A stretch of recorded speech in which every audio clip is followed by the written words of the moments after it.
What's up guys, it's Nick. So I'm just bringing you a quick video on how to craft the Twilight Regalia. It is quite a simple craft. It can get quite expensive though. So what you're going to need to do is get over to the trade site and search for a Twilight Regalia. You need it to be item level 86 and you want an unfractured version.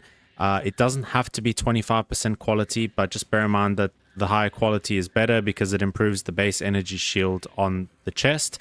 And also pay attention to the base percentile when you are buying your base. You want that number to be as close to 100% as possible. So what you're going to do is you're going to buy dense fossils and you're going to buy one socket resonators, and you're basically going to spam these resonators on your chest until you hit your desired prefixes. So at the moment, all we care about are prefixes.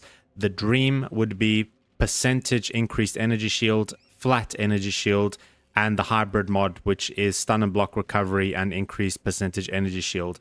You don't really want the mana and flat energy shield because that is kind of a blocker. It doesn't roll as high and you won't reach a high energy shield threshold on your chest. So it is quite important to hit those three, but you can obviously settle depending on what your budget is. So you're basically going to keep spamming these until you reach tiers that you're happy with. It's very important to decide what you want these tiers to be before you start crafting, because it can get quite expensive, obviously. I decided to go with settling on at least one T1 and two T2s, but depending on your currency, you might need to settle for less. And if you have more currency, you can keep going until you hit really good prefixes. Once your prefixes are done, you're going to need to use an Eater of Worlds Ica and add influence to the item, because you're going to be using Eldritch currency to re-roll the suffixes. So you can use an Eldritch Chaos Orb, which will completely re-roll all the suffixes. So it basically works exactly the same as a Chaos Orb, but it will only change your suffixes. Just make sure that the Eater of Worlds implicit is dominant. You can use Eldritch Annuls to remove. So if you hit one good suffix and one bad suffix, you can try 50-50 to get rid of it.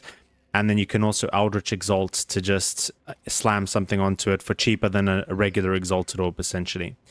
Once you have crafted suffixes that you're happy with, in my case, I settled with two T2 resistances, but you could keep going on until you hit T1 int. Then the chest is basically done. If you don't have a lot of currency and you're worried about this step, you can always go to the crafting bench and just can have 3 crafted modifiers and then craft attributes and percentage attributes. Whatever you basically need. It doesn't really matter because your prefixes are done. You can come back and recraft this chest whenever you need to. But yeah, as you can see here, I managed to hit 2 T2 resistances, the energy shield rolls, and the attributes is about 55 to 100 divines, which is, I mean, you can definitely craft it for way less than that. I bought this chest base for 7D, probably spent like 20 divines in Eldritch currency and fossils. If you want to make it even better, you can buy a tailoring orb and you can slam on a enchant. This can also get quite expensive, but you're basically looking for any percentage increased defenses, because that's going to scale up your energy shield. Once that is done, you can 6-link it if you're going to use it yourself, or you can list it up for trade. But that's about it, guys. It's a really simple craft. Just remember to decide on what tiers of prefixes you're happy to settle with, because it can get expensive. It is really rare to hit T1, T1, T1.